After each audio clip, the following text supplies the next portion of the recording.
Sejam bem-vindos aí, pessoal. Então vamos dando continuidade aí à questão de encontrar os pontos máximos e mínimos aí de uma função de duas variáveis num conjunto compacto, né? Na aula passada, na aula 10, né? Na aula 11, nós vimos o uso aí de curvas de nível, né? Agora nós vamos ver como encontrar os pontos máximos e mínimos sem usar as curvas de nível, né? Como é que a gente vai fazer? A técnica é a seguinte, a técnica vai ser tratar o problema no interior do conjunto e depois tratar o problema na fronteira, tá? A gente vai dividir em duas análises, uma análise dentro no interior do conjunto e na fronteira do conjunto, ok? E aí o ponto de máximo, por exemplo, vai ser o ponto de máximo da fronteira, o ponto de máximo do interior, e aí você compara os pontos de máximo e vê qual que é maior, né? Olhando mesmo para eles, ok? Então vamos lá mostrar a técnica aqui para vocês. Então como é que é? A gente tem uma função complexa em que a função fazer a curva de nível é bem difícil, né? Bem difícil. Se for fácil, você usa a técnica de nível, mas se for difícil, tem que partir para essa técnica aqui. Então, primeiro a gente faz a análise no interior, procura os pontos de máximo ou de mínimo, dependendo do que você está procurando, se é máximo ou mínimo. No interior, olhando os pontos críticos, pela análise achando os pontos críticos para funções de duas variáveis. Depois você olha os pontos de máximo ou mínimo, dependendo do caso que você quer, na fronteira. E na fronteira, você sabe que a fronteira, se tem um conjunto A aqui, a fronteira, uma vez que você parametriza essa curva que vira, a função na fronteira vira uma função de uma variável, tá? Aí você pode fazer a análise de uma função de uma variável, ok? A análise dos pontos críticos é uma função de uma variável que vocês viram lá em cálculo de uma variável, tá? Então, nós vamos dividir essa aula aqui em duas partes, tá? Primeira parte a gente vai analisar também o item 1 e 2, e a outra parte a gente continua a análise do item 4. Então vamos lá. Então, tem um conjunto aqui. Aqui é tudo menor ou igual, tá, pessoal? Olha isso aí. Errou. Eu falei para ele, mas nem sempre que eu falo para ele, ele corrige, tá? Ele já tá ficando manhoso. Então, vamos lá. Esse conjunto A aí. Esse conjunto A é o conjunto A, é isso aqui. Então, vamos desenhar esse conjunto A. Para saber a fronteira, tem que desenhar o conjunto A. Então, o A é de x de 0 a 2. Y de menos modo de y menor que 2 a 2 é equivalente a y está entre menos 2 e 2. Espero que você seja careca de saber isso aqui, né, gente? Então, são os pontos que tem o x entre 0 e 2 e o y entre menos 2 e 2. São esses pontos aqui, ó. No retângulo. Esse retângulo aqui. Esse retângulo aqui, tá? Aqui os x estão entre 0 e 2 e o y está entre menos 2 e 2. Ok? Agora vamos, mas a pergunta não é qual é a fronteira. O que é a fronteira desse conjunto? O que é a fronteira? Então, a fronteira nós vamos definir aqui já, porque a gente vai usar daqui a pouquinho a fronteira do conjunto, tá? Vou fazer aqui, porque ele vai ser útil para nós aí daqui a pouco.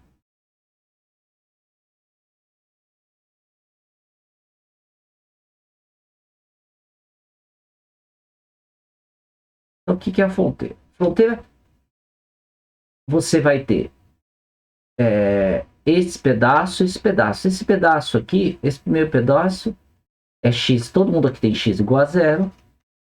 E o y está entre menos 2 e 2, ou seja, y Modo de y é menor ou igual a 2. Tanto faz escrever assim quanto assim. Né? Esse aqui é esse pedaço da fronteira. Ó. Vamos chamar de... Ei, Serginho. Deixa... Ei, Serginho.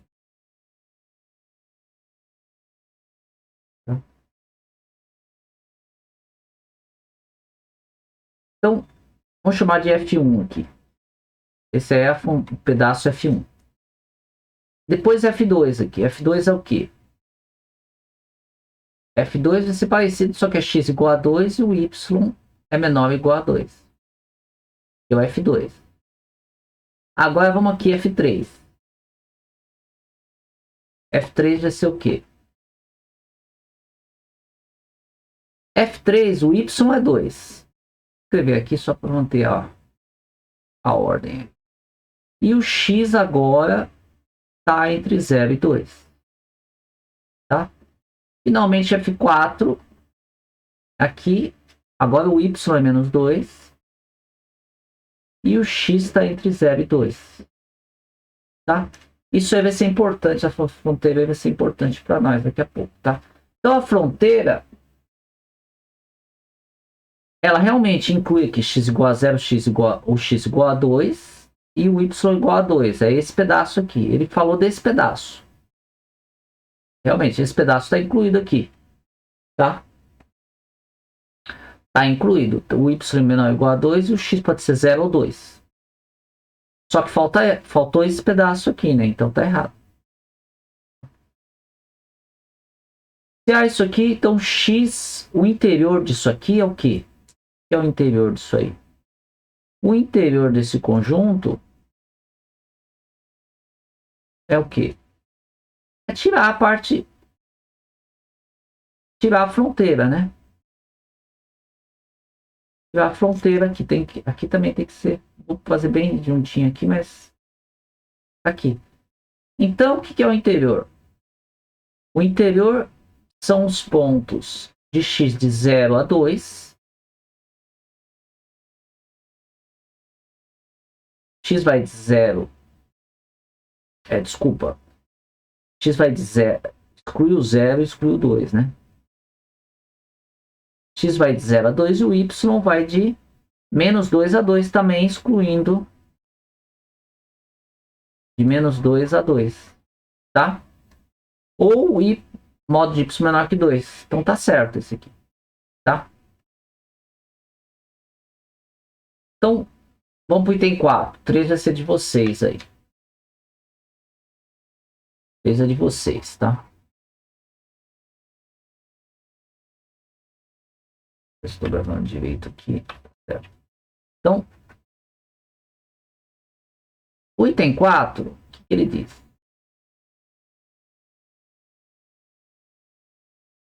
Dado com esse conjunto A e essa função aqui, que é uma função contínua, diferenciável, C2, né, as derivadas segundas contínuas, derivadas contínuas, é uma maravilha. Essa função aqui é sem infinito, você pode derivar até quando você quiser. Então, os pontos de máximo de A ocorrem na fronteira. Então, como é que a gente vai fazer a análise? Vamos fazer aqui seguindo aquele procedimento. Pontos, vamos primeiro achar os pontos críticos no interior de A. Tá? Os pontos críticos no interior de A são os pontos que anulam a derivada aí. Ou seja, del f del x é 3x ao quadrado menos 3. Del f del y é 3y ao quadrado menos 3. Ou seja, são os pontos que esse é 0. Esses são os pontos críticos, né, por definição. Isso aí é a mesma coisa que x igual a mais ou menos 1, y igual a mais ou menos 1. Esses são os pontos críticos. O que vai interessar para nós, o x igual a menos 1 não interessa, porque x igual a menos 1 está aqui. X igual a menos 1 e y igual a 1 está aqui fora, está fora do A. Então não interessa, não está no conjunto. Logo, pontos críticos de A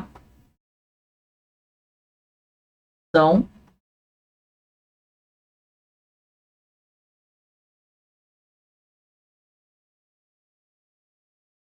x igual a 1, y igual a 1 e y igual a 1, x igual a 1 e y igual a menos 1, certo? São esses dois pontos críticos aqui. Tá no meio aqui, tá no meio aqui, tá? Você lembra que para analisar os pontos críticos, a gente tem que usar, no interior, a gente tem que usar esse teorema 10 aqui, vamos lembrar ele. Teorema da parte item 4 da aula 10. Tem um Ranciano, para ser ponto de máximo, o ponto crítico tem que ser, se o ponto crítico tiver a derivada segunda da f no ponto negativa e o Ranciano positivo, então é ponto de máximo. Então vamos analisar aí, né? Vamos analisar o caso 1.1. A gente sabe que del2, del2f, del x2, derivando ali dá 6x. Portanto, del2f, del x2 em 1 é 6. Isso é positivo, tá? É positivo. Se é positivo, mesmo que o Ranciano seja positivo, e vai ser, né? Mas eu nem preciso calcular, mas mesmo como isso aqui é positivo, já não vai dar para ser ponto de máximo, né? Porque a segunda derivada tem que ser negativa para ser ponto de máximo, entendeu? O 1 não é. Portanto, o 1, na verdade, ele é ponto de mínimo, né? Não é ponto de máximo. Mas para nós o que basta é isso aqui. É ponto de mínimo local. Não interessa. Agora, não é ponto de máximo, é isso que interessa. Não é ponto de máximo local. Então tá fora. Vamos analisar agora 1 e menos 1, dá 6. Dá positivo também, também não é. Portanto, 1 e menos 1 não é ponto de máximo local também, tá? Ok? Vocês viram aqui, para ser ponto de máximo local, tem que ser negativo, tá? Então, não é, tá? Para ser mais precisa a análise aí, vamos fazer o Ranciano também, né? O Ranciano dá del x, del y, e dá 6x, aqui vai dar 6y, pode fazer a segunda derivada aqui da f, pode fazer aí, dá 6y, né? E as outras dão 0, né? As derivadas mistas dá 0, então dá 36xy. Então h de 1 é 36, positivo, isso tá bom. H de 1 menos 1 é negativo, então se é negativo, é ponto de cela, né? 1 menos 1 é ponto de cela. Aqui deu positivo, mas como o H1 deu positivo, mas a segunda derivada deu positiva, então é ponto não é ponto, é ponto de mínimo, não é ponto de máximo, tá? E 1 menos 1 é ponto de cela, tá? Ok? Então não tem ponto de máximo, conclusão, não tem ponto de máximo no interior, local no interior, tá? Se não tem ponto de máximo no interior, ponto de máximo local no interior, não tem ponto de máximo no interior, localmente. Não tem. Já concluímos isso. Portanto, ele está na fronteira, porque ele tem ponto de máximo, porque é compacto, né? A gente sabe que se é conjunto é compacto, tem ponto de máximo. Então, ele está na fronteira.